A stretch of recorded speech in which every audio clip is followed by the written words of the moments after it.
I'm a big hiker. I was doing some hiking in Utah during a cross country trip. I was taking after breaking up with who I thought was going to be my fiance.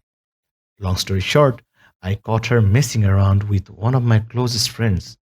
Total betrayal on both sides. I was 31. Utah was actually one of the states I was most excited about passing through. There are some great forests out there that I think every hiker would dream of exploring. I had picked Uinta Wasatch Cache National Forest as my Utah destination because I had heard a lot of great things about it. One of its biggest upsides for me was that it had a lot of secluded areas that I could easily access. I prefer hiking alone, so bustling hiking trails swarming with people aren't really my thing. I picked an unnamed area of the forest and drove my car as far down this narrow access road as I could.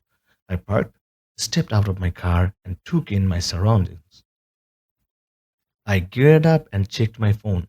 No service, just the way I like it.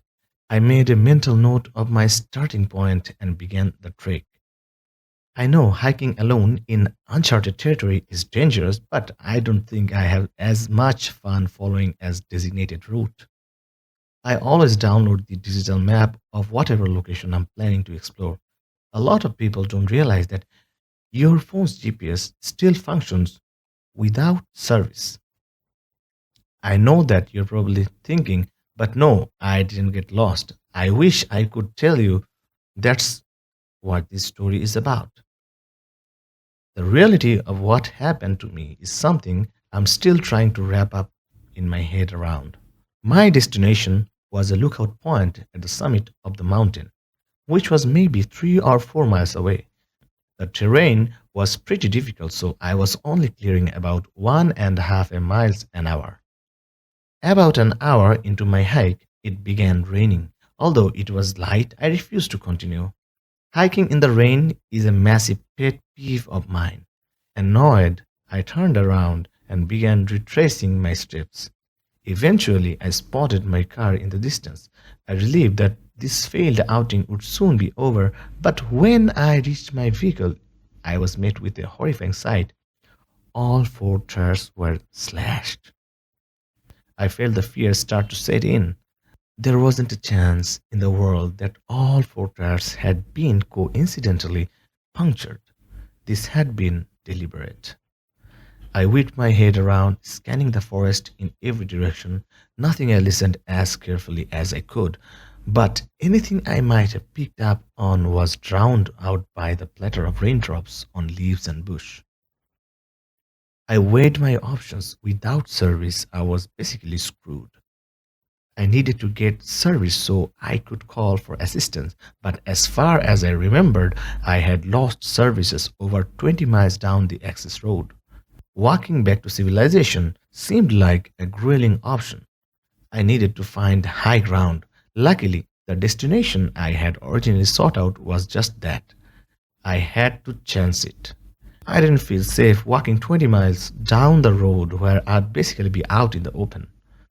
Without another thought, I turned back towards the woods and began my route once again. I was about halfway to the summit when I picked up on a faint rustling coming from behind me. Maybe 40 or so yards away, it would start and stop in tandem with my movements. I didn't want to turn and look. I just picked up the pace, knowing I was probably a faster hiker than whoever or whatever was stalking me. The sun was starting to go down, casting an eerie shadow over the forest. The rain was still falling, and I was starting to get. After putting some distance between myself and whatever was stalking me, I cast an inconspicuous glance over my shoulder. I didn't see anything, but someone could have been easily hiding behind any of the countless trees in the forest. Finally, I reached the peak. By some miracle, there actually was service up there. I didn't waste a second, not even pausing to admire the view. I told police exactly where my car was and explained what happened, including my suspicion that I was being stalked. I also told the operator that I had AAA. I hung up, relieved that someone knew where I was, but there was still a glaring problem. I'd have to navigate back through the forest before it was fully dark. While somehow avoiding whoever was stalking me, I couldn't just march in a straight line back through the forest. That was asking for trouble. I thought for a second before concluding that I'd have to try to walk in a semicircle back to my car, hopefully avoiding any kind of trap. I walked parallel to the cliff for a while before entering the woods from a different angle. I hadn't bothered to analyze this area of the forest though, so I pulled up the map on my phone and prayed my navigation skills wouldn't let me down. Things were going well for a while. I hadn't heard a single unusual sound behind me or in front of me. I might have spoken too soon though, because not 30 seconds after having that thought, I heard a twig snap from my left. I turned to look but didn't see anything. A few minutes later, I heard another sound, this time from directly behind me. My blood ran cold as it dawned on me. There were multiple people out there. I picked up the pace again, settling into a little jog. As if things weren't terrifying enough already, I stumbled upon something that brought my panic levels from a 5 to a 10. There was a makeshift campsite literally tucked away in the woods. There were 12 or so logs sitting in a circle around a campfire. Someone had been here recently. I jogged around it and continued on, casting glances behind me every so often. A few minutes later, I heard something from my right this time. I turned quickly enough just to barely see someone's foot jump behind a tree. That was it for me. My light jog instantly turned into a full on sprint through the woods. I didn't care how loud I was being, I needed to get out of that forest. As I ran, the sounds around me continued getting louder.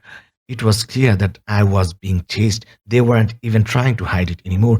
I continued running, afraid to look behind me. At one point, I couldn't resist urge anymore and shot a glance over my shoulder. I counted at least 6 people, all of whom were wearing white and charging toward me. I kept running, knowing my car wasn't far.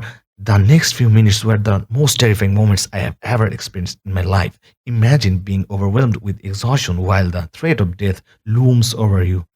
I couldn't slow down, my life literally depended on it. Finally, I saw my car in the distance, and right behind it was a police officer. I reached his car and keeled over, almost throwing up. Before he even had a chance to speak, I turned around, but those people that had been chasing me were nowhere in sight. The cop told me that he had gone ahead and called AAA, which I was beyond thankful for. I gave him a full police report, and what he told me was chilling. Apparently, Utah houses the largest population of Mormons in the country, and it isn't uncommon to encounter woods folk in unmarked forests. The specific forest I was exploring actually had a very rich history, especially as it pertains to woods cults and religious groups. The cop told me that I had probably stumbled upon one such group and that I was stupid to explore a random part of the woods. In all honesty, what that cop told me all those years ago was probably true. I still can't wrap my head around this though. If they were mad that I was infringing on their land, why not just tell me that? I don't see why they'd feel need to stalk and chase me through the woods, especially after slashing my tires. This experience is still something I think about all the time.